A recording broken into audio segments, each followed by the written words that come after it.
Stock market को लेके जो सबसे ज्यादा क्वेश्चन लोग मुझे पूछते हैं तो वो ये है कि उन्हें स्टॉक मार्केट में इन्वेस्टिंग शुरू कैसे करना चाहिए।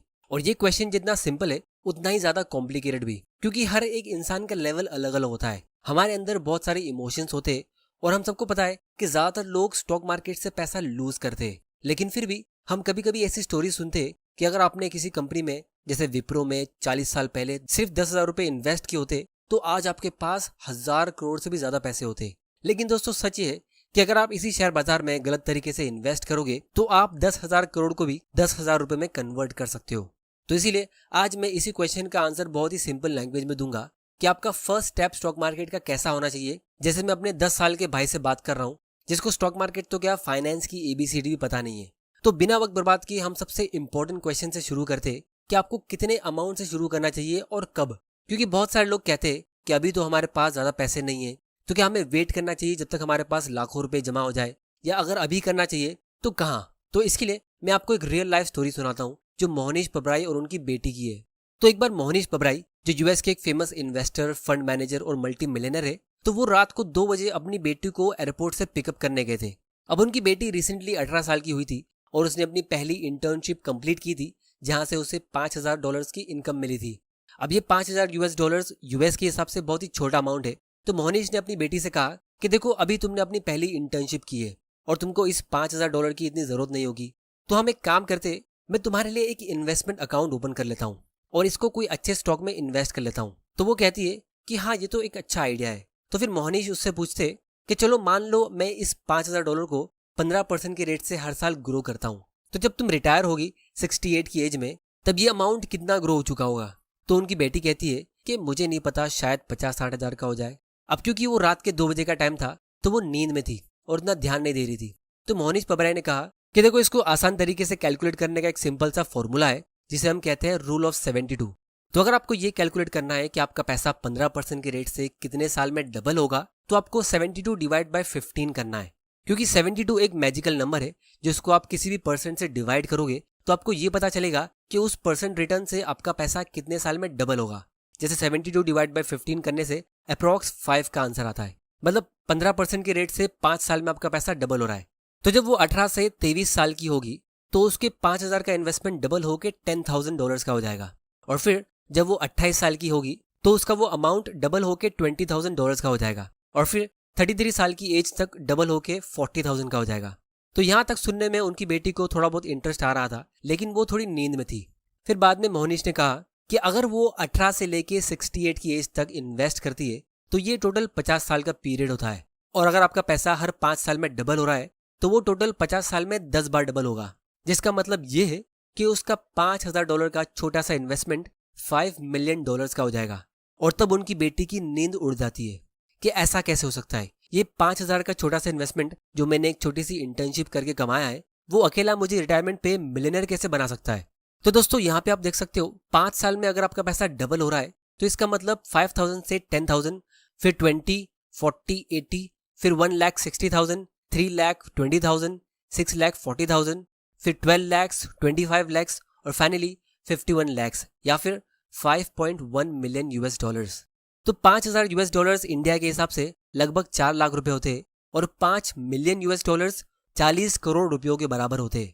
फिर मोहनीश पबराई ने अपनी बेटी से कहा कि देखो ये तो तुम्हारी सिर्फ एक समर इंटर्नशिप का पैसा था, तुम अगले साल फिर से इंटर्नशिप करोगी तो वो 5,000 इन्वेस्ट करके आप 5 मिलियन और अपने रिटायरमेंट फंड में ऐड कर दोगी। जब तुम एक्चुअली में कमाना शुरू करोगी तो तुम और भी बहुत ज्यादा सेव करके इन्वेस्ट कर सकती हो, जैसे $10,000, $20,000 मंथली। तो अगर तुम उन सभी अमाउंट को ऐड कर लो तो तुम्हारे पास रिटायरमेंट में कितना पैसा होगा। तो वो कहती है कि पापा ये तो बिल्कुल मेरी समझ के बाहर है, लेकिन इतना मैं कह सकती हूँ कि ये बहुत ज्यादा बड़ा अमाउंट होगा। मैं तो सिर्फ मिलियन ही नहीं, हंड्रेड्स ऑफ मिलियन डॉलर्स के साथ रिटायर हो सकती हूँ और जल्दी भी रिटायरमेंट ले सकती हूँ। अब दोस्तों आप लोगों के मन में ख्याल आ रहा होगा कि अगर रिच बनना इतना आसान है और इतने छोटे अमाउंट से आप इतना ज्यादा रिच बन सकते हो, जैसे 10 लाख रुपए से आप 100 करोड़ बना सकते हो, तो रिटायरमेंट पे ज्यादातर लोग रिच क्यों नहीं होते। तो दोस्तों इसका सिंपल आंसर ये है कि हर किसी के डैडी मोहनीश पबराई के जैसे रिच और स्मार्ट स्टॉक इन्वेस्टर नहीं होते। मेजॉरिटी लोग एक मिडिल क्लास फैमिली में पैदा होते हैं जहां उनके पेरेंट्स को भी इन्वेस्टिंग की ABCD पता नहीं होती है। फिर ना इसे हमें स्कूल में सिखाया जाता है और ना ही हमारे वैसे फ्रेंड्स होते जो इसके बारे में बात करते। तो इसीलिए 99.99% मिडिल क्लास लोग जनरेशन दर जनरेशन काम करते रहते और वो अपने बच्चों के लिए 100 करोड़ तो क्या 2 करोड़ भी छोड़ के नहीं जा पाते। जबकि आप आसानी से एक छोटा सा अमाउंट अगर सही जगह इन्वेस्ट करोगे तो वो आपकी पूरी आने वाली जनरेशन के लिए मिडिल क्लास का ट्रैप ब्रेक कर सकती है। तो इसीलिए पहले सिर्फ रिच लोगों के बच्चे रिच होते थे, लेकिन अब से ऐसा नहीं होगा, क्योंकि अब हमारे पास यूट्यूब है और जो फाइनेंशियल नॉलेज सिर्फ रिच बच्चों को मिलती है अपने पेरेंट्स से, वैसे मैं सारे सीक्रेट्स आप लोगों के साथ इस चैनल पे शेयर करता रहूंगा। तो अगर आपने इस चैनल को अभी तक सब्सक्राइब नहीं किया है तो जल्दी से कर लो और बेल आइकन प्रेस कर लो ताकि आपसे कोई वैल्यूबल वीडियोस मिस ना हो जाए। और इस वीडियो को लाइक जरूर करना ताकि मुझे पता चल सके कि आप तक वैल्यू पहुंच रही है। अब दोस्तों, अगर हम इसी एग्जाम्पल को थोड़ा सा और डिटेल में एनालाइज करें तो आप नोटिस करोगे कि लास्ट के 5 साल में यानी 63 से 68 की एज के बीच वो इन्वेस्टमेंट 2.5 मिलियन से 5 मिलियन में ग्रो हुआ। मतलब उस सिर्फ 5 साल के पीरियड में उसके इन्वेस्टमेंट ने $2.5 मिलियन कमाए। अब इमेजिन करो कि उसका कोई दूसरा फ्रेंड है जो 18 साल की एज के बदले 23 की एज में इन्वेस्ट करना शुरू करता है और एग्जैक्टली सेम अमाउंट इन्वेस्ट करता है और सेम जगह पे इन्वेस्ट करता है। तो उस टाइम पे भले ही उसको ये लग रहा होगा कि उसके फ्रेंड का इन्वेस्टमेंट जो उसने 18 साल की एज में यानी कि 5 साल पहले शुरू किया था वो सिर्फ 5,000 के बदले अभी 10,000 का हुआ है। इसमें कौन सी बड़ी बात है, मैंने भी 5,000 इन्वेस्ट कर दिया है। लेकिन इसका असली मैजिक आपको तब देखने मिलता है जब कंपाउंडिंग अपना पावर दिखाना शुरू करता है। तो इसीलिए अगर आप में से कुछ लोग ऐसे हैं जिन्होंने अभी 1-2 साल पहले इन्वेस्टिंग शुरू की है और आपका पोर्टफोलियो 1 साल में सिर्फ 1 लाख रुपए से 1.5 लाख का हुआ है और दूसरी तरफ आपके फ्रेंड्स पार्टी करके अपनी लाइफ को एंजॉय कर रहे हैं, तो आपको बस पेशेंस से काम लेना है, क्योंकि आपको इन्वेस्टिंग का एक ऐसा सीक्रेट पता है जिसे अगर आप सही तरीके से फॉलो करोगे तो आप सिर्फ रिच ही नहीं बहुत ज्यादा रिच बन सकते हो अपने लाइफ टाइम में। और जो आपके फ्रेंड्स इस इन्वेस्टिंग की पार्टी में थोड़ा लेट ज्वाइन होंगे अपनी 30s में, क्योंकि एक टाइम के बाद सभी को इन्वेस्टिंग करना ही पड़ता है और अपने रिटायरमेंट के बारे में सोचना पड़ता है, तो वो अपनी लाइफ टाइम में बड़ा बड़ा अमाउंट इन्वेस्ट करने के बाद भी आपसे काफी पीछे रहेंगे। तो यही रीजन था जिसकी वजह से वॉरेन बफेट ने 11 की एज से इन्वेस्टिंग की थी और फिर भी वो काफी बार कहते थे कि मैंने अपनी लाइफ के 11 इंपॉर्टेंट साल वेस्ट कर दिए। अब वैसे तो ये एक जोक था, क्योंकि 11 की एज से पहले आप और कितना जल्दी इन्वेस्ट कर लोगे, लेकिन ये बात वो हमको समझाने के लिए कह रहे थे कि जितना जल्दी आप शुरू करोगे उसका उतना बड़ा बेनिफिट आप फ्यूचर में देखोगे, जिसका आपको अभी कोई अंदाजा भी नहीं है। तो इसीलिए पहला लेसन मैं अपने 10 साल के भाई को ये दूंगा कि आपका अमाउंट चाहे कितना भी छोटा हो, चाहे वो पॉकेट मनी भी क्यों ना हो और आपकी एज कितनी भी कम हो, आपके लिए राइट टाइम इन्वेस्ट करने का अभी है। इनफैक्ट अगर आपकी एज कम है तो ये और भी अच्छी बात है। अब सवाल ये उठता है कि हमें इन्वेस्टिंग करना कहाँ है। तो उसके लिए मैं आप लोगों को एक चीज बताता हूँ। अगर आप पिछले 30-40 सालों का डेटा देखो कि इंडिया में अलग अलग इन्वेस्टमेंट्स कितने रेट से ग्रो हुए, तो गोल्ड 9 से 10% के रेट से ग्रो हुआ है, पीएफ ने हमें 8 से 9% का रिटर्न दिया है, एफडी ने हमें 7 से 8% का रिटर्न दिया है और सेंसेक्स और निफ्टी ऑलमोस्ट 15% के रेट से ग्रो हुए। अब जैसा हमने वीडियो के स्टार्ट में ही देखा था कि 15% के रेट से आपका पैसा हर 5 साल में डबल होता है। तो स्टॉक मार्केट से इस रेट से अगर आपको वेल्थ क्रिएट करना है तो उसके लिए ना आपको कोई फाइनेंस की डिग्री चाहिए, ना ही आपको किसी स्टॉक मार्केट के गुरु के पास जाना है। आपको बस किसी भी सिंपल से लार्ज कैप म्यूचुअल फंड में जिसकी फीस कम है या इंडेक्स फंड में एसआईपी कर लेनी है, क्योंकि ज्यादातर सारे लार्ज कैप म्यूचुअल फंड्स का रिटर्न सेम ही होता है। तो अगर आप एक बहुत ही छोटे से अमाउंट की भी एसआईपी करते हो, जैसे सिर्फ 500 या 1000 रुपए की, और उसे काफी लॉन्ग टर्म तक करते हो, तो आप बहुत सारे लोगों के मुकाबले एक बहुत बढ़िया पोर्टफोलियो बिल्ड कर लोगे। लेकिन अगर आपको 15% से थोड़ा ज्यादा रिटर्न कमाना है थोड़ी सी एक्स्ट्रा मेहनत करके, तो उसको हम आगे वीडियो में डिस्कस करेंगे। लेकिन अगर आप स्टॉक मार्केट में एंटर ये सोच के कर रहे हो कि आप किसी हॉट आईपीओ में इन्वेस्ट करोगे क्योंकि आपको किसी फ्रेंड ने टिप दे दी जो आपको कुछ ही महीनों में 100 या 200% का प्रॉफिट दे देगा, या फिर आप कोई ऐसे हिडन स्टॉक में इन्वेस्ट करोगे जो कुछ ही महीनों में आपका पैसा डबल कर देगा, तो ये एक अनरियलिस्टिक एक्सपेक्टेशन होगा। क्योंकि अगर आपने एक बार 100% का रिटर्न कमा भी लिया कुछ ही महीनों में या एक साल में, तो आप बार बार ऐसा नहीं कर पाओगे। क्योंकि अगर आपका पैसा हर साल 100% के रेट से ग्रो होता है, मतलब हर साल आपका पैसा डबल हो रहा है, तो इस हिसाब से आपका पैसा 10 साल में हर साल डबल हो के 1000 गुना ग्रो हो जाएगा। तो इसीलिए ऐसा होना इम्पॉसिबल है। तो इसीलिए अगर आप स्टॉक मार्केट में इसलिए इन्वेस्ट कर रहे हो कि आपके किसी फ्रेंड ने या रिश्तेदार ने स्टॉक मार्केट से पिछले 1-2 साल में अपना पैसा डबल किया है, या आप न्यूज में देखते हो कि कोई आईपीओ बहुत ही शॉर्ट टर्म में 100 या 200% से ऊपर गया है और आपने वो अपॉर्चुनिटी मिस कर दी है, या फिर किसी ट्रेडर के पोर्टफोलियो का स्क्रीनशॉट देखते हो कि उसने एक ही दिन में बहुत बड़ा प्रॉफिट कमा लिया, तो आप साल भर में अपना पैसा डबल कर लोगे। तो अगर आपका इन्वेस्ट करने का रीजन इनमें से कोई एक है, तो चांसेस है कि आप वही करोगे जो मेजोरिटी लोग स्टॉक मार्केट में आके करते हैं, जो है फोमो की वजह से बड़े बड़े लॉस ले लोगे। तो इसीलिए सेकंड लेसन आप लोगों के लिए ये है, जो इस स्टॉक मार्केट का सबसे बड़ा लेसन है, कि आपको इस फोमो को यानी फियर ऑफ मिसिंग आउट को हमेशा के लिए खत्म कर देना है। और स्टॉक मार्केट में अगर आप लॉस कमाओ या प्रॉफिट, ये फोमो हमेशा रहता है। अगर आप किसी अच्छे स्टॉक में इन्वेस्ट करते हो और वो स्टॉक बहुत अच्छे रेट से ग्रो हो जाता है, तो भी आपको फोमो होगा कि काश मैं इसमें और बड़ा अमाउंट इन्वेस्ट कर लेता।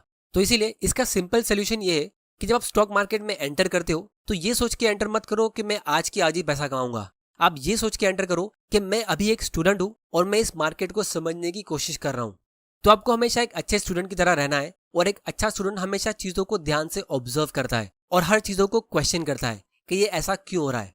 और आपको कभी भी किसी का फॉलोअर नहीं बनना है। अगर आप सोशल मीडिया पे लोगों को फॉलो करते हो तो आपको उनका स्टूडेंट बनना है, फॉलोअर नहीं। जब आप किसी के ब्लाइंड फॉलोअर बन जाते हो तो चांसेस है कि आप किसी भी चीज को क्वेश्चन नहीं करोगे और आंख बंद करके रॉन्ग डायरेक्शन पे भी जा सकते हो।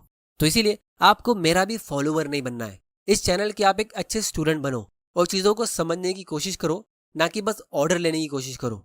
तो दोस्तों, इसके लिए आप बहुत सारे प्लेटफॉर्म्स को यूज कर सकते हो। जैसे हमारे पास एक प्लेटफॉर्म है स्टॉक ट्वीट्स, जो हमारे आज के एजुकेशनल पार्टनर है। अब यहाँ पे आपको स्टॉक मार्केट या किसी भी स्टॉक से रिलेटेड काफी सारी इन्फॉर्मेशन मिल जाती है। आप बहुत सारे सेबी रजिस्टर्ड एनालिस्ट के व्यूज भी देख सकते हो और दूसरे लोगों के भी व्यूज देख सकते हो कि वो किसी पर्टिकुलर स्टॉक के बारे में क्या सोच रहे हैं। तो आप अलग अलग लोगों के व्यूज को समझ के खुद का अपना एक इंडिपेंडेंट फैसला ले सकते हो कि आपको खुद को क्या करना है। या फिर अगर आप किसी एक पर्टिकुलर स्टॉक के बारे में इंटरेस्टेड हो और उसके बारे में और रिसर्च करना चाहते हो, तो आप डायरेक्टली इस सर्च बार में जाके उस स्टॉक का नाम डाल सकते हो और आपको उस स्टॉक से रिलेटेड बहुत सारी इन्फॉर्मेशन मिल जाएगी। तो यहाँ पे क्योंकि आप बहुत सारे स्टॉक इन्वेस्टर्स की सोच पे कंटिन्यूसली नजर रखते हो, तो इसीलिए आपको अगले किसी बड़े स्टॉक का आइडिया भी यहाँ पे मिल सकता है। तो ये स्टॉक ट्वीट्स की लिंक मैंने नीचे डिस्क्रिप्शन में डाल दी है, आप वहां जाके इसे चेक कर सकते हो। अब दोस्तों, हम बात करते हैं कि अगर आप स्टॉक मार्केट से ज्यादा रिटर्न कमाना चाहते हो तो वो कैसे होगा। तो उसके लिए सबसे पहली चीज ये है कि जब भी आप स्टॉक मार्केट की एवरेज से ज्यादा रिटर्न कमाते हो, जैसे मान लो एग्जांपल के तौर पे सेंसेक्स पिछले 20 साल में 15% के रेट से ग्रो हुआ है और किसी इन्वेस्टर ने उसी टाइम पीरियड में 20% का रिटर्न कमाया है, तो इसका मतलब ये है कि उसने मार्केट को बीट करके 5% का एक्स्ट्रा रिटर्न अर्न किया है, जिसको हम अल्फा कहते हैं। तो उसके बदले किसी दूसरे इन्वेस्टर ने 15% से 5% का कम रिटर्न कमाया होगा, यानी कि 10%। क्योंकि इंडिया का स्टॉक मार्केट 15% के रेट से ग्रो हुआ और इंडिया के सारे इन्वेस्टर ने 20-25% के रेट से अपनी वेल्थ ग्रो की है, ऐसा कभी नहीं हो सकता। ऑन एन एवरेज अगर मार्केट 15% के रेट से ग्रो हो रहा है, तो अगर एक ग्रुप एवरेज से ज्यादा रिटर्न कमा रहा है, तो इसका मतलब यह है कि एक ग्रुप मार्केट एवरेज से कम रिटर्न कमा रहा है। अब अगर आपको ये बात अभी तक समझ नहीं आई, तो मैं आपको और भी सिंपल लैंग्वेज में समझाता हूँ। मान लो आपको कोई अच्छे स्टॉक की इन्फॉर्मेशन मिलती है कि ये स्टॉक आने वाले 10 साल में 20-25% के रेट से ग्रो होने वाला है, और फिर आप जाके उस स्टॉक में इन्वेस्ट करते हो। तो जब आप उस स्टॉक को बाय कर रहे हो, तो दूसरी तरफ कोई इंसान है जो आपको वो स्टॉक सेल कर रहा है, क्योंकि स्टॉक मार्केट एक सेकेंडरी मार्केट होता है, मतलब हर एक बायर के लिए एक सेलर होता है। तो अगर वो स्टॉक इतना अच्छा है, तो जो सेलर है वो उसे सेल क्यों कर रहा है। तो इसीलिए आपको पता होना चाहिए कि स्टॉक मार्केट में आपका एडवांटेज क्या है, और आपको सेकंड लेवल पे सोचना है। जैसे लेवल 1 थिंकिंग ये होती है कि आपको वो स्टॉक अच्छा लग रहा है और वो अच्छे वैल्यूएशन पे भी मिल रहा है। तो लेवल 2 थिंकिंग ये होती है कि अगर वो स्टॉक अच्छा है तो फिर इतना सस्ते वैल्यूएशन में सेल क्यों हो रहा है, या फिर अगर वो रीजनेबल वैल्यूएशन पे सेल हो रहा है तो भी लोग उसे बाय क्यों नहीं कर रहे। तो एक एडवांटेज आपका ये हो सकता है कि आपके पास पेशेंस है और आप उसमें 5 या 10 साल के लिए इन्वेस्ट कर रहे हो, क्योंकि बहुत सारे लोग इतना ज्यादा टाइम के लिए वेट नहीं करना चाहते। एक बार जेफ बेजोस, जो अमेजॉन कंपनी के फाउंडर है, उन्होंने वॉरेन बफेट से पूछा कि तुम्हारी स्ट्रेटेजी इतनी सिंपल है कि कोई भी इसे कॉपी कर सकता है, तो लोग इसे कॉपी करके रिच क्यों नहीं बनते। तो वॉरेन बफेट कहते कि लोगों को जल्दी अमीर बनना होता है और उसके चक्कर में वो जल्दी तो क्या कभी भी अमीर नहीं बन पाते। तो इसीलिए अगर आप लॉन्ग टर्म माइंडसेट रखते हो तो वो खुद में एक बहुत बड़ा एडवांटेज है। फिर दूसरा एडवांटेज ये भी हो सकता है कि आपके पास उस कंपनी या सेक्टर को लेके ज्यादा नॉलेज है जो बाकी लोगों को नहीं पता है। जैसे मैं रिसेंटली कुछ कमेंट्स रीड कर रहा था, तो कुछ लोग डिस्कस कर रहे थे कि इंफ्रास्ट्रक्चर इंडस्ट्री इकोनॉमी के लिए बहुत इंपॉर्टेंट होती है और फिर गवर्नमेंट भी उस सेक्टर में बहुत ज्यादा इन्वेस्ट कर रही है, तो वो एक अच्छा सेक्टर होगा इन्वेस्ट करने के लिए।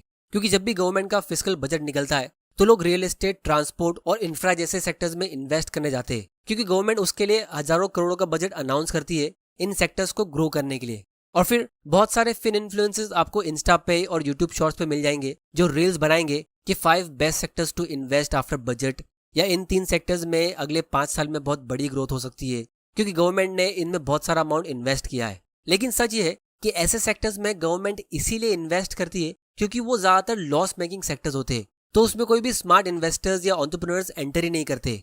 उसमें इतनी इनोवेशन नहीं होती है, ना इतना कॉम्पिटिशन होता है। और क्योंकि उन सेक्टर्स की इकोनॉमी को जरूरत होती है तो गवर्नमेंट खुद उनमें इन्वेस्ट करती है ताकि कंट्री ग्रो हो सके।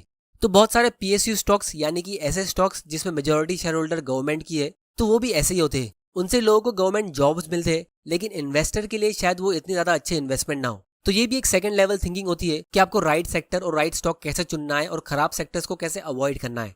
और दोस्तों, अगर आपको अभी भी स्टॉक इन्वेस्टिंग से डर लगता है या आपको और ज्यादा अच्छे से इन्वेस्टिंग सीखना है, तो उसके लिए मैंने एक डेडिकेटेड कोर्स बनाया है जिसमें मैंने बहुत सारी इंपॉर्टेंट टॉपिक्स को इंक्लूड किया है, जैसे स्टॉक मार्केट के बेसिक से लेके fundamental analysis, business analysis, how to pick best stocks, competitive analysis, financial statement analysis, valuation और इंट्रिंसिक वैल्यू का concept, portfolio management strategy, red flags to avoid, risk management और बहुत सारी इंपॉर्टेंट टॉपिक्स को मैंने इसमें इंक्लूड किया है, वो भी एकदम सिंपल लैंग्वेज में, ताकि अगर आप फाइनेंस तो क्या कॉमर्स के बैकग्राउंड से भी ना हो तो भी आपको ये पूरा इन्वेस्टिंग का गेम समझ में आ जाएगा। तो इस कोर्स की लिंक भी आपको नीचे डिस्क्रिप्शन में और कमेंट में मिल जाएगी, आप वहां जाके इसे चेकआउट कर सकते हो। बहुत ही जल्द मेरा दूसरा कोर्स लॉन्च होने वाला है, तो उसके साथ में इसका प्राइस भी बढ़ने वाला है, तो इसीलिए ये डिस्काउंटेड प्राइस अभी सिर्फ कुछ ही टाइम के लिए अवेलेबल है। क्योंकि दोस्तों, सबसे इंपॉर्टेंट चीज स्टॉक इन्वेस्टिंग की ये है कि ये सारे कॉन्सेप्ट सीखने के बाद आपको ये रियलाइज होगा कि अल्टीमेटली आप सबसे ज्यादा कॉमन सेंस को यूज करोगे अपनी इन्वेस्टिंग की जर्नी में। क्योंकि इन्वेस्टिंग से अच्छी वेल्थ बिल्ड करने के लिए आपको बहुत ज्यादा इंटेलिजेंट या स्मार्ट होने की जरूरत नहीं है, आपको बस कंसिस्टेंटली बेवकूफ़ी को अवॉइड करना है। क्योंकि यहाँ पे मेजॉरिटी लोग बहुत बड़ी बड़ी बेवकूफ़ियाँ करते रहते हैं, जिसकी वजह से वो बहुत अच्छी वेल्थ क्रिएशन अपॉर्चुनिटी मिस कर देते हैं। चार्ली मंगर का भी एक बहुत ही पावरफुल कोट है कि it is remarkable how much long term advantage people like us have gotten by trying to be consistently not stupid instead of trying to be very intelligent.